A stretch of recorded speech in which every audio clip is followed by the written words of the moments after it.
Materi pertama yaitu ketentuan perpajakan atas penggabungan, peleburan, dan pemekaran usaha.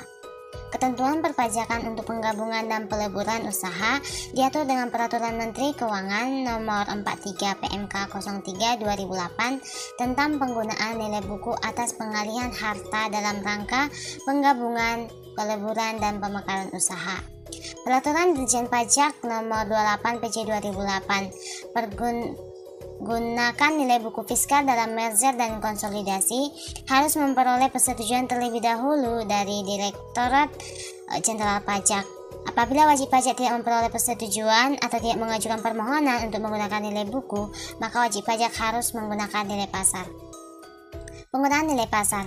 Apabila wajib pajak tidak mengajukan permohonan untuk persetujuan pengalihan harta dengan menggunakan nilai buku dalam rangka penggabungan atau peleburan usaha atau permohonan tersebut ditolak oleh Direktorat Jenderal Pajak, pengalihan harta tersebut harus dinilai berdasarkan harga pasar sesuai pasal 10 ayat 3 Undang-Undang PPH.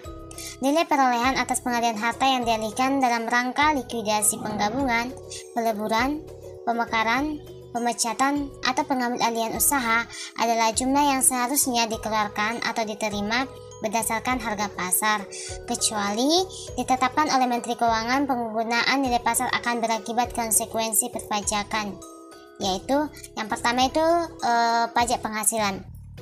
Pengakuan keuntungan atas merger diatur dalam pasal 4 ayat 1 huruf D 3 Undang-Undang PPH, yaitu keuntungan karena likuidasi, penggabungan, peleburan, pemekaran, pemecahan, atau pengambil alihan usaha merupakan objek pajak. Keuntungan diperoleh dari selisih antara harga jual berdasarkan harga pasar dan nilai sisa buku harta tersebut. Yang kedua itu pajak pertambahan nilai atau PPN. Berdasarkan pasal 1A ayat 2 huruf D dikatakan pengalihan barang kena pajak dalam rangka penggabungan, peleburan, pemekaran, pemecahan, dan pengambil alihan usaha dengan syarat pihak yang melakukan pengalihan dan yang menerima pengalihan adalah pengusaha kena pajak. Apabila pihak melakukan pengalihan dan yang menerima pengalihan adalah pengusaha kena pajak, maka atas penyerahan harta dari pihak yang mengalihkan tidak terhutang PPN.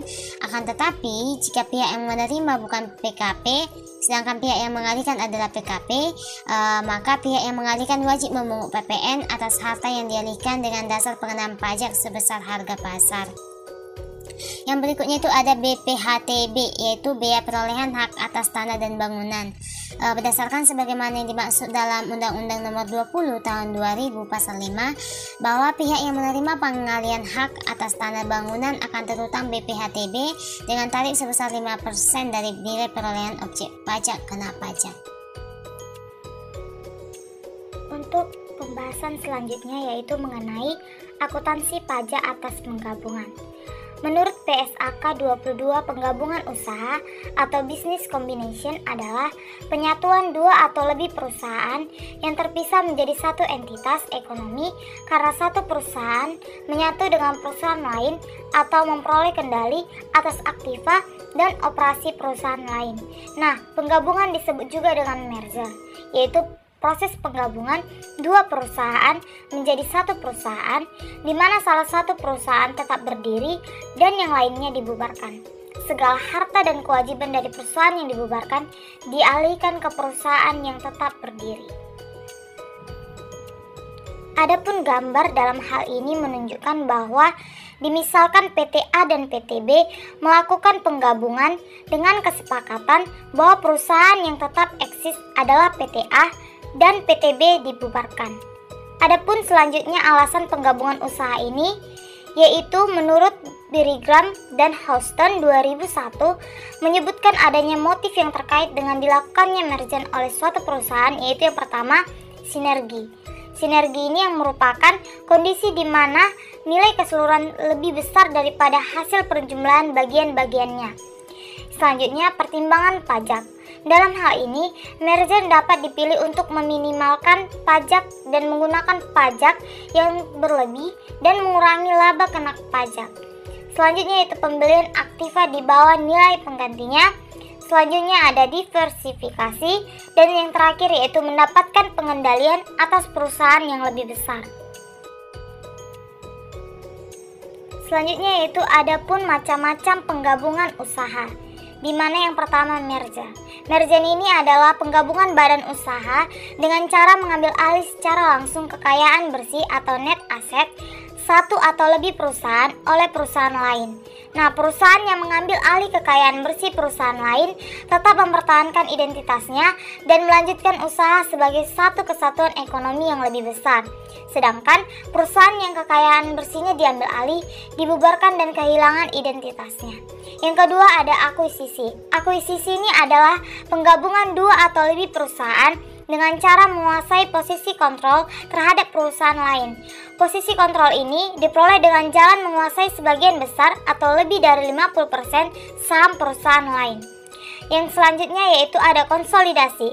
Konsolidasi adalah penggabungan dari dua atau lebih wajib pajak badan yang modalnya terbagi atas saham dengan cara mendirikan badan usaha baru. Selanjutnya yaitu contoh soal perhitungan akuntansi pajak atas penggabungan usaha.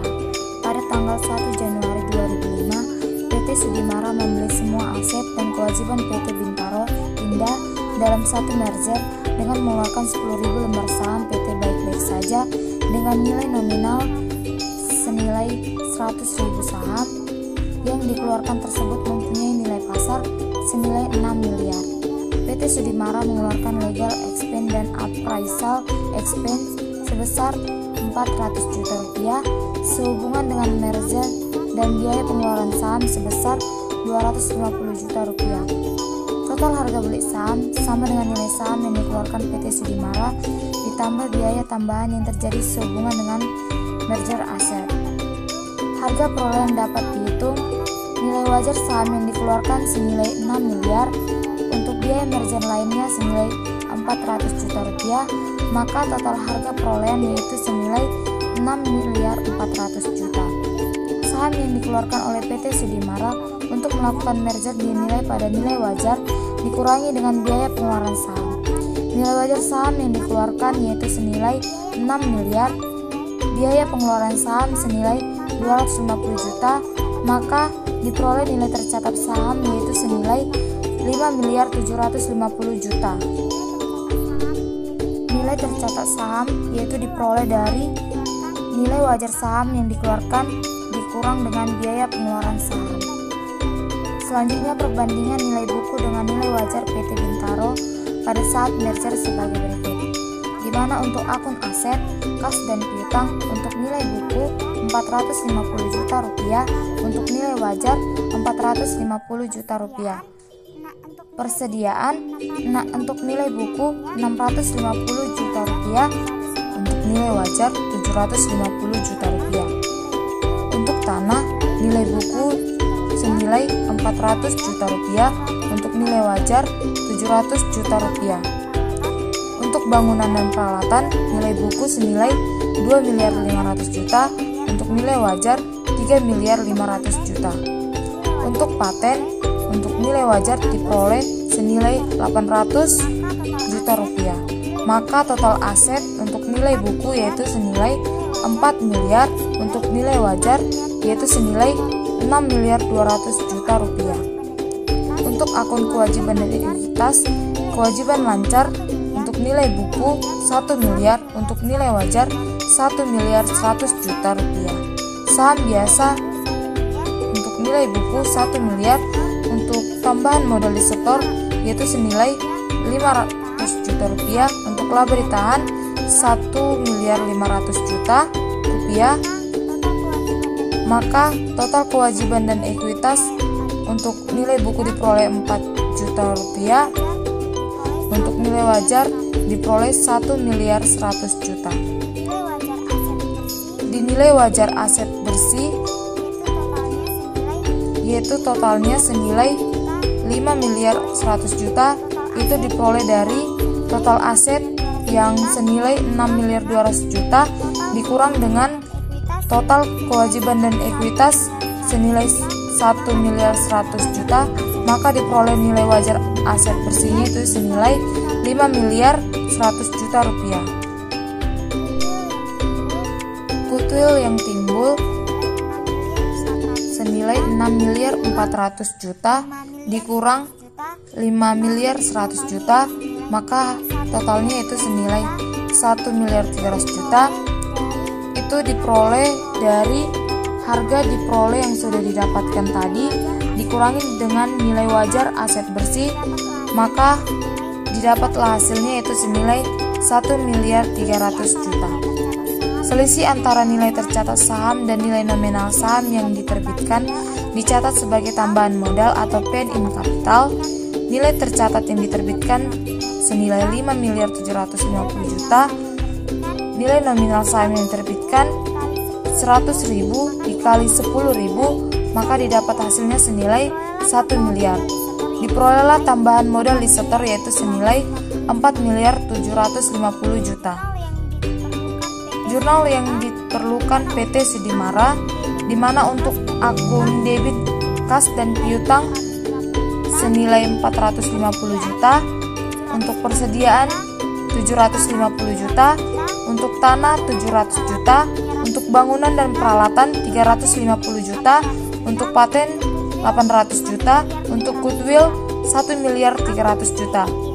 Untuk akun di kredit yaitu kewajiban lancar senilai 1.100.000.000, saham biasa 1 miliar, tambahan modal setor 4.750.000.000, utang biaya 650 juta.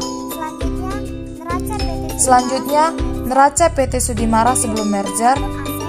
Untuk akun aset, kas dan piutang senilai 800 juta, untuk persediaan 2 miliar, untuk tanah dan bangunan nilai buku 3 miliar, untuk mesin dan peralatan nilai buku 3.500.000.000, untuk maka diperolehlah total aset 9.300.000.000. Untuk akun kewajiban dan ekuitas, kewajiban lancar senilai 1.300.000.000, kewajiban jangka panjang senilai 2 miliar, saham biasa senilai 3 miliar, tambahan modal di setor senilai 500 juta, laba ditahan 2.500.000.000, maka diperoleh total kewajiban dan ekuitas senilai 9.300.000.000. Selanjutnya, neraca PT Sudimara setelah merger, di mana untuk akun aset, kas dan piutang untuk nilai buku PT Sudimara senilai 800 juta, untuk nilai wajar PT Bintaro 450 juta, maka diperoleh PT Sudimara setelah merger senilai 1.250.000.000. Untuk persediaan, nilai buku PT Sudimara 2 miliar, untuk nilai wajar PT Bintaro 750 juta rupiah, maka diperoleh PT Sudimara setelah merger yaitu senilai 2.750 juta rupiah. Untuk tanah dan bangunan, untuk nilai buku PT Sudimara senilai 3 miliar, untuk nilai wajar PT Bintaro senilai 700 juta rupiah, untuk maka diperoleh PT Sudimara setelah merger senilai 3.700.000.000 rupiah. Untuk mesin dan peralatan nilai buku PT Sudimara senilai 3.500.000.000, untuk nilai wajar PT Bintaro senilai 3.500.000.000, maka diperoleh PT Sudimara setelah merger yaitu senilai 7 miliar. Untuk paten yaitu di mana nilai wajar PT Bintaro senilai 800 juta rupiah, maka diperoleh PT Sudimara setelah merger yaitu 800 juta rupiah. Untuk goodwill PT Sudimara setelah merger diperoleh senilai 1.300.000.000 rupiah. Maka diperolehlah untuk total aset keseluruhan PT Sudimara setelah merger yaitu 16.800.000.000 rupiah. Untuk akun kewajiban dan ekuitas, di mana kewajiban lancar untuk nilai buku PT Sudimara senilai 1.300.000.000, untuk nilai wajar PT Bintaro yaitu senilai 1.100.000.000, maka diperoleh PT Sudimara setelah merger yaitu senilai 2.400.000.000. Untuk utang biaya yaitu diperoleh PT Sudimara setelah merger yaitu senilai 650 juta rupiah. Untuk kewajiban jangka panjang untuk PT Sudimara setelah merger yaitu senilai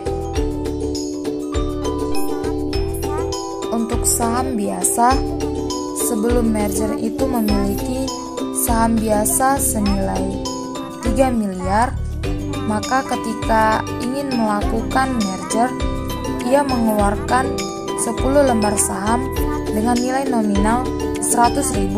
Nah, itu dikalikan maka didapatlah hasilnya senilai 1 miliar. Untuk tambahan modal disetor awal dari PT Sudimara sebelum melakukan merger senilai 500 juta rupiah, maka pertama ditulis itu 500 juta rupiah.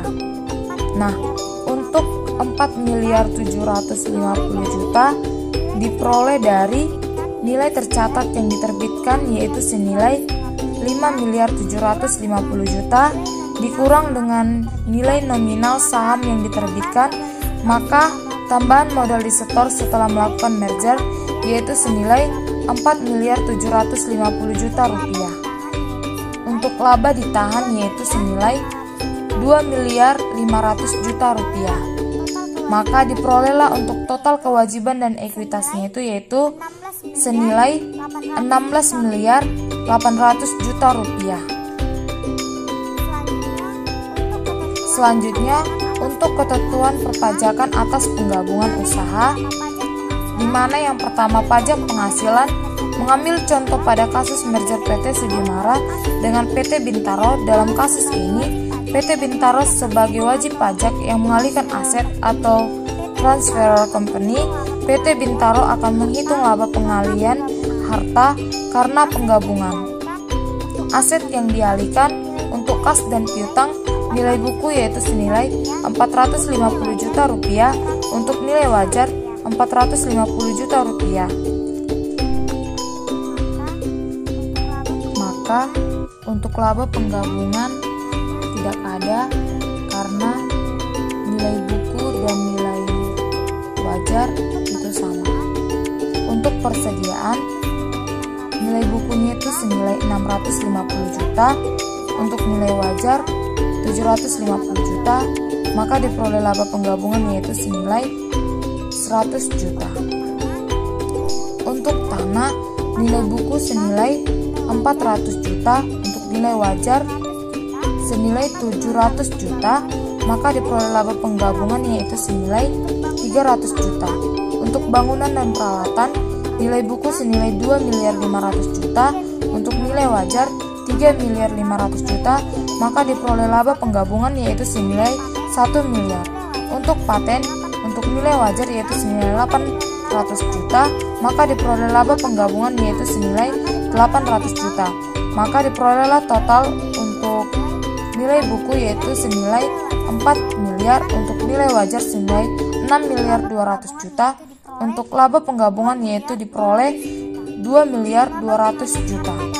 Laba pengalihan harta dalam penggabungan sebesar 2.200.000.000 juta digabung dengan laba kena pajak tahun berjalan PT Bintaro dan dihitung dengan tarif umum pasal 17 ayat 1 UU PPH. Yang kedua, untuk pajak pertambahan nilai, di mana kembali mengambil contoh merger PT Sudimara dengan PT Bintaro. Apabila PT Sudimara bukan PKP, maka PPN yang harus dipungut PT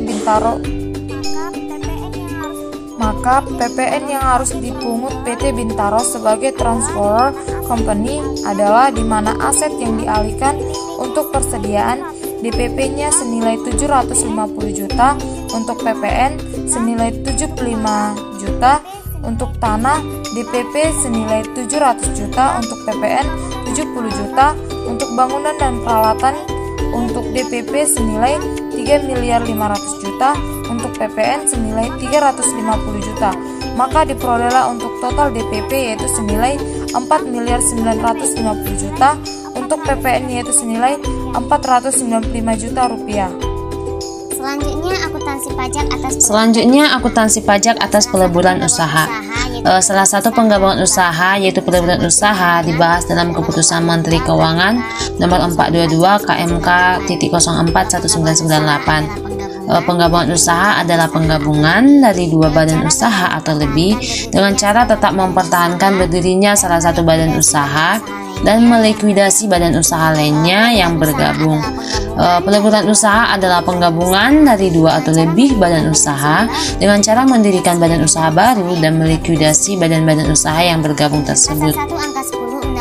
Pasal 1 Angka 10 Undang-Undang Nomor 40 Tahun 2007 tentang Perseroan Terbatas atau UU PT mengatur mengenai definisi peleburan, yaitu peleburan adalah perbuatan hukum yang dilakukan oleh dua perseroan atau lebih untuk meleburkan diri dengan cara mendirikan satu perseroan baru yang karena hukum memperoleh aktiva dan pasifa dari perseroan yang meleburkan diri, dan status badan hukum perseroan yang meleburkan diri berakhir karena hukum.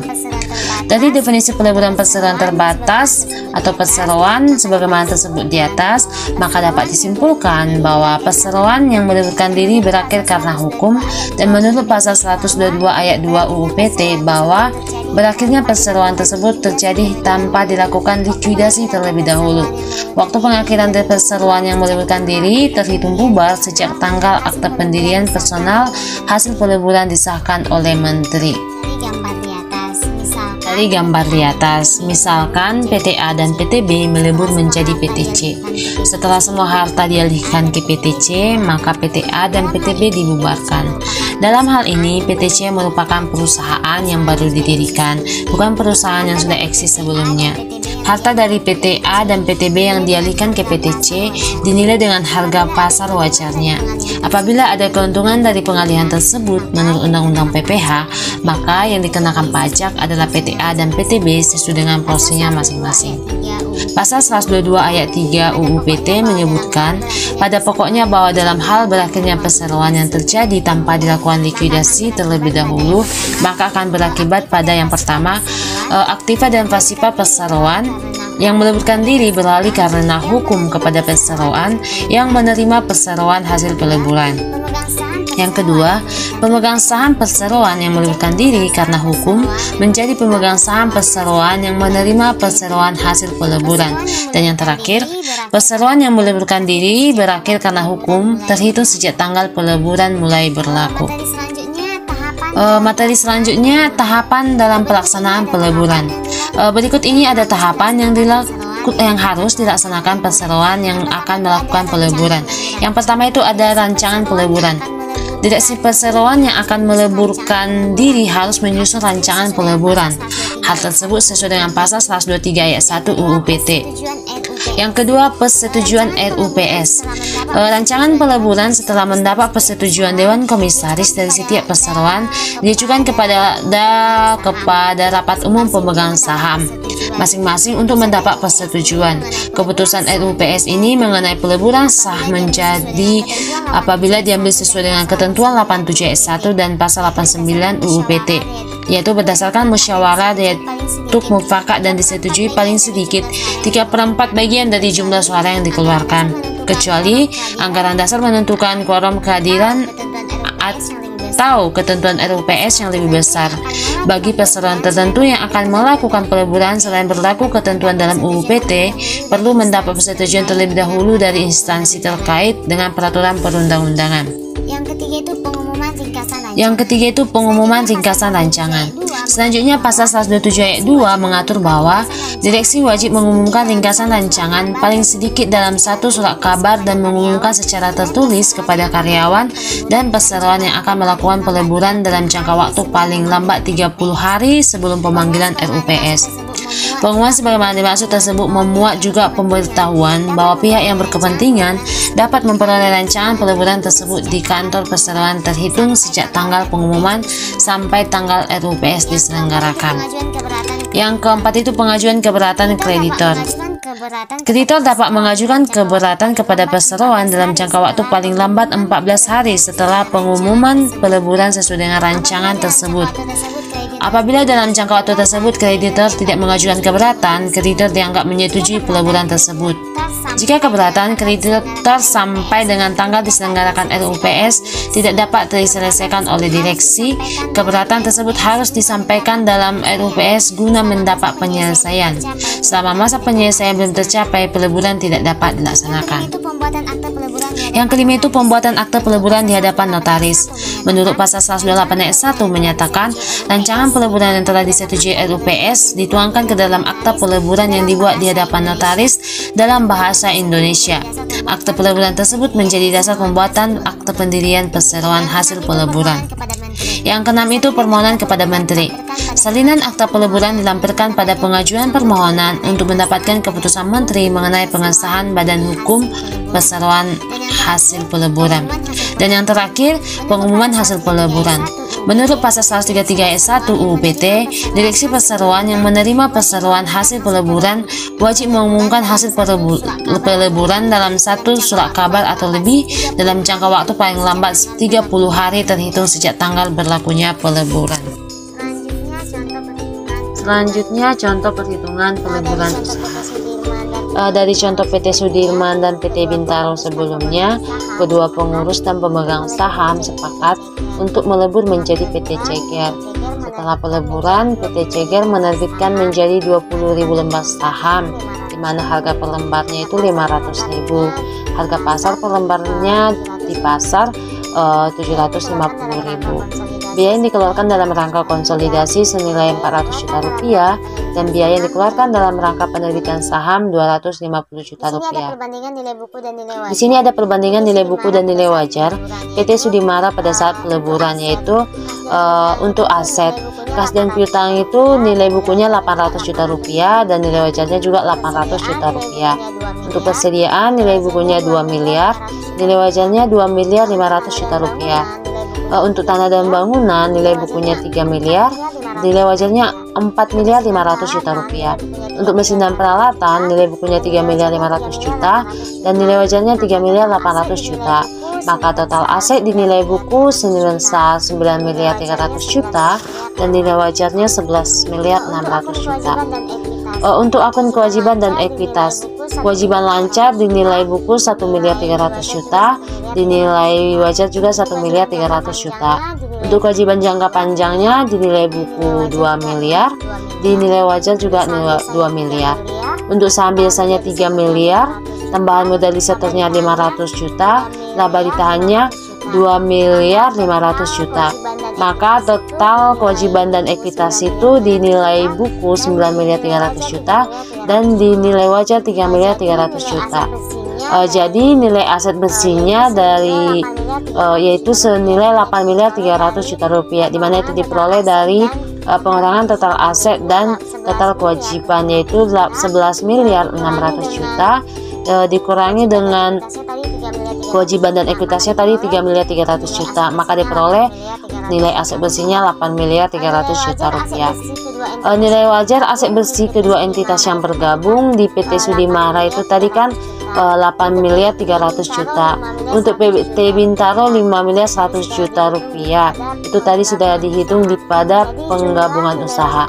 Jadi jumlah nilai wajar aset bersih kedua entitas yang bergabung dijumlahkan, maka diperolehlah hasilnya 13 miliar 400 juta rupiah. Untuk harga perolehan akuisisi, nilai wajar sahamnya itu 15 miliar. Itu diperoleh dari tadi kan harga pasarnya itu per lembar saham 750.000 dikali ke 20.000 lembar saham, maka diperoleh hasilnya 15 miliar. Untuk biaya penggabungannya tadi 400 juta, maka diperolehlah harga perolehan dan penggabungan senilai 15 miliar 400 juta rupiah. Nilai tercatat sahamnya, nilai wajar sahamnya kan 15 miliar. Biaya pengeluaran sahamnya tadi dikatakan 250 juta rupiah.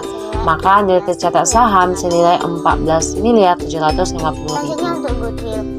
Selanjutnya untuk goodwill, di sini dalam peleburan usaha ini muncul goodwill. Goodwill dicari dengan pengurangan harga perolehan dikurang dengan total aset bersih kedua entitas. Tadi kan harga perolehannya 15 miliar 400 juta rupiah dikurangi dengan total aset bersih kedua entitas. Total keduanya tadi 13 miliar 400 juta rupiah. Jadi total goodwill dari peleburan ini senilai 2 miliar rupiah. Selanjutnya neraca PT Ceger. Di sini ada neraca PT Ceger untuk akun aset. Kas dan piutang di nilai wajar PT Sudirma 800 juta, PT Bintaro 450 juta. Maka totalnya di PT Ceger 1 miliar 250 juta. Untuk persediaan di PT Sudirma itu 2 miliar 500 juta, PT Bintaro 750 juta. Maka saldonya di PT Ceger senilai 3 miliar 250 juta. Untuk tanah PT Sudirma 4.500.000 juta, PT Bintaro 700 juta, maka hasilnya di PT Ceger 5.200.000 juta. Untuk bangunan dan peralatan di PT Sudirma 3.800.000 juta, PT Bintaro 3.500.000 juta, maka totalnya di PT Ceger 7.300.000 juta. Untuk patennya 800 juta, untuk goodwillnya 2 miliar. Maka total asetnya di PT Ceger senilai 19.800.000 juta rupiah. Untuk kewajiban dan ekuitas, kewajiban lancarnya di PT Sudirma 1.300.000 juta, di PT Bintaro 1.100.000 juta, maka totalnya di PT Ceger senilai 2.400.000 juta. Untuk utang biayanya 650 juta. Itu tadi sudah dijelaskan di atas, dimana itu untuk biaya penggabungan 400 juta dan biaya pengeluaran sahamnya 250 juta. Untuk kewajiban jangka panjangnya di PT Sudirma 2 miliar, maka di PT Ceger juga 2 miliar. Untuk jumlah kewajibannya itu senilai 5.050 juta rupiah. Untuk saham biasanya 10 miliar, untuk tambahan modal disetornya 4.750 juta. Maka total kewajiban dan ekuitasnya itu dijumlahkan semua menjadi 19.800.000 juta rupiah. Selanjutnya jurnal yang dibuat oleh PT Ceger. Untuk di akun di debitnya itu ada kas dan piutang senilai 1.250 juta, persediaan 3.250 juta, tanah 5.200 juta, bangunan dan peralatan 7.300 juta, paten 800 juta, goodwill 2 miliar. Untuk di kreditnya ada kewajiban lancar senilai 2.400 juta, kewajiban jangka panjang 2 miliar, saham biasa 10 miliar, tambahan modal disetor 4.750 juta, dan hutang biayanya 650 juta. Selanjutnya itu ketentuan pajak atas peleburan usaha. Untuk pajak penghasilan, jadi kan mengambil contoh pada kasus peleburan PT Sudimara dan PT Bintaro menjadi PT Ceger ini. Dalam kasus peleburan, kedua wajib pajak yaitu PT Sudimara dan PT Bintaro ini kan melakukan pengalihan aset. Maka PT Sudimara maupun PT Bintaro itu mengakui laba pengalihan harta karena peleburan. Jadi laba pengalihannya itu harta yang dialihkan itu kan kas dan piutang, nilai bukunya 800 juta, nilai wajarnya 800 juta. Maka tidak ada laba dari peleburan ini dikarenakan nilai buku dan nilai wajar sama. Untuk persediaan, nilai bukunya kan 2 miliar, sedangkan nilai wajarnya 2.500.000 juta. Maka laba peleburannya senilai 500 juta. Untuk tanah dan bangunan, nilai bukunya 3 miliar, nilai wajarnya 4.500.000 juta. Maka laba peleburannya 1.500.000 juta. Untuk tanah dan untuk mesin dan peralatan, nilai bukunya 3.500.000 juta. Untuk nilai wajarnya 3.800.000 juta. Maka laba peleburannya itu 300 juta. Jadi totalnya untuk nilai buku 9.300.000 juta, untuk nilai wajar 11.600.000 juta. Maka laba peleburan dari hasil peleburan ini senilai 2.300.000 juta rupiah. Selanjutnya untuk pajak pertambahan nilai atau PPN. Untuk pajak pertambahan nilai di peleburan usaha, PT Sudimara dan PT Bintaro menjadi PT Ceger ini tidak kena PPN dikarenakan kedua perusahaan ini sama-sama mengalihkan untuk membentuk perusahaan yang baru. Untuk BPHTB-nya juga untuk peleburan ini tidak dikenakan. Akuntansi pajak atas pemekaran usaha. Pemekaran adalah melakukan pemisahan satu perusahaan menjadi dua atau lebih perusahaan dengan cara mendirikan perusahaan baru tanpa membubarkan perusahaan yang lama. Perusahaan yang baru ini menerima pengalihan sebagian harta dari perusahaan yang lama.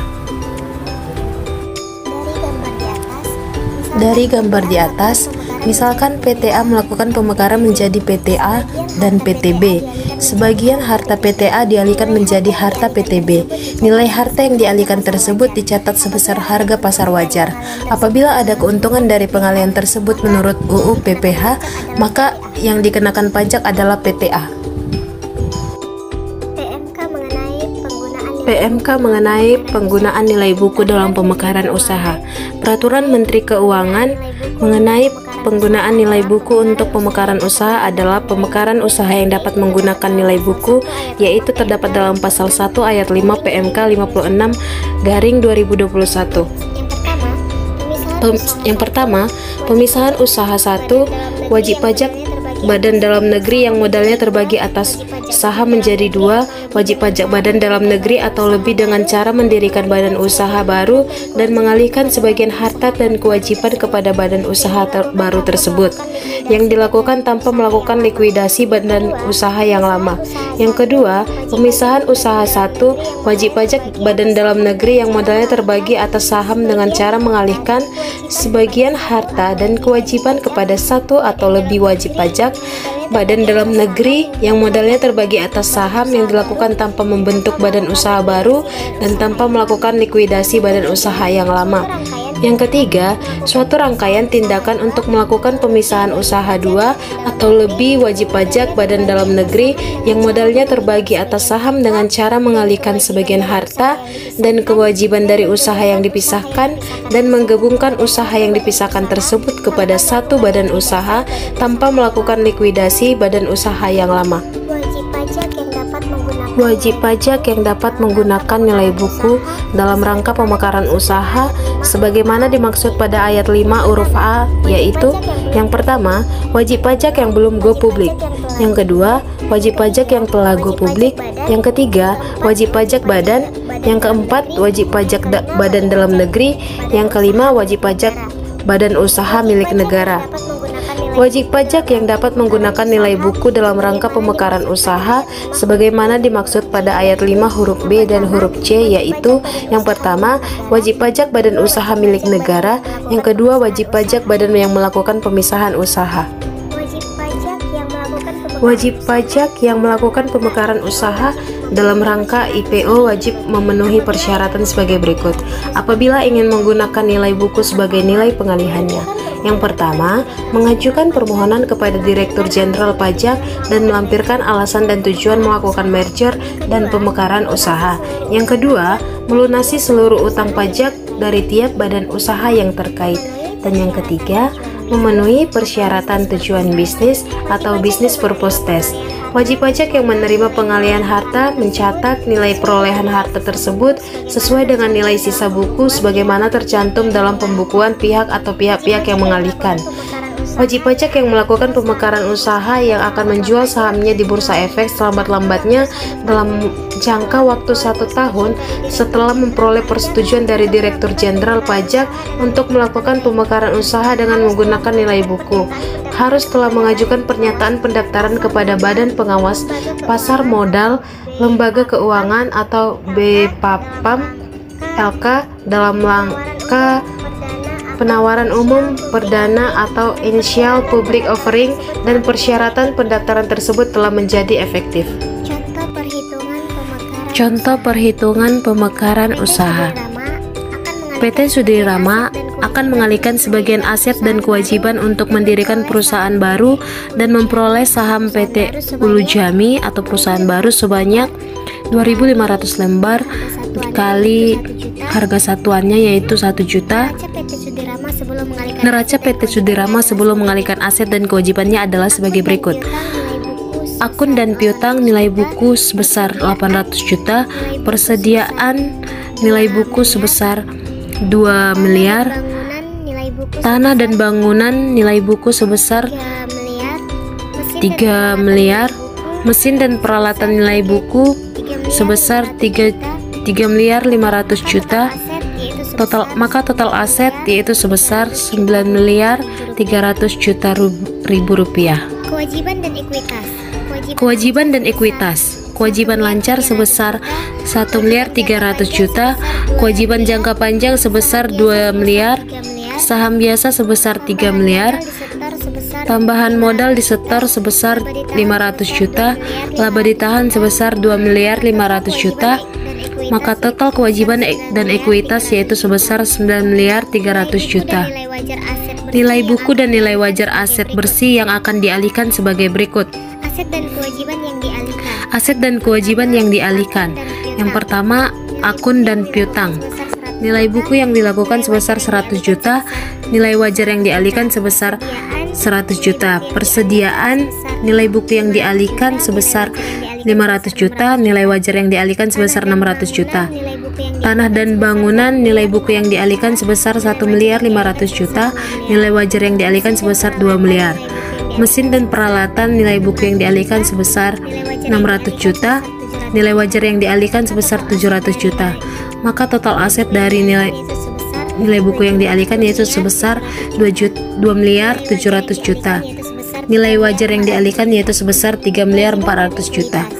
Kewajiban dan ekuitas. Kewajiban lancar sebesar 150 juta dan nilai wajar yang dialihkan sebesar 150 juta.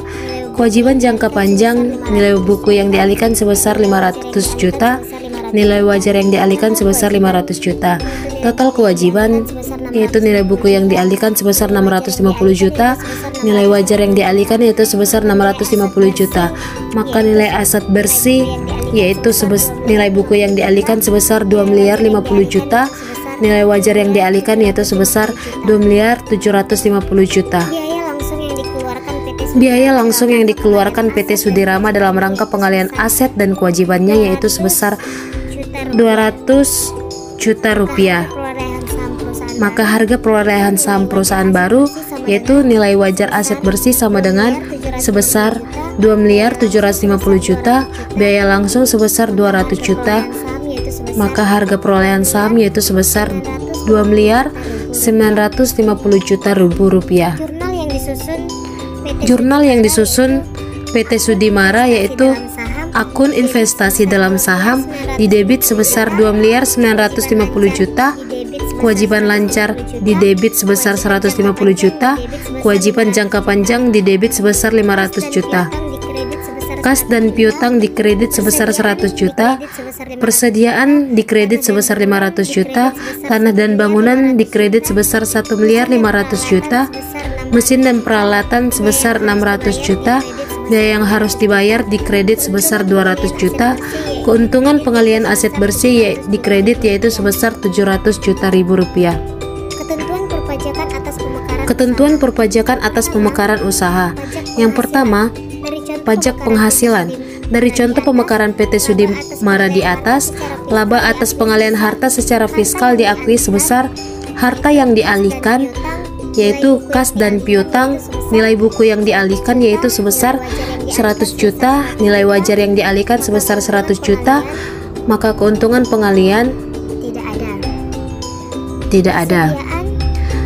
Persediaan, nilai buku yang dialihkan 500 juta, nilai wajar yang dialihkan sebesar 600 juta, maka keuntungan pengalihan 100 juta rupiah. Tanah dan bangunan nilai buku yang dialihkan sebesar 1.500.000 juta, nilai wajar yang dialihkan sebesar 2 miliar, maka keuntungan pengalihan yaitu sebesar 500 juta rupiah. Mesin dan peralatan nilai buku yang dialihkan sebesar 600 juta, nilai wajar yang dialihkan sebesar 700 juta, maka keuntungan pengalihan yaitu 100 juta. Maka jumlah dari harta yang dialihkan yaitu nilai buku yang dialihkan 2.700.000 juta, nilai wajar yang dialihkan yaitu sebesar 3.400.000 juta, maka keuntungan pengalihan yaitu 700 juta. Yang kedua, pajak pertambahan nilai atau PPN. Di pemekaran usaha tidak dikenakan PPN karena perusahaan hanya memekarkan usaha atau membuka cabang perusahaan. Yang ketiga, BPHTB. Untuk pemekaran juga tidak, untuk BPHTB tidak dikenakan.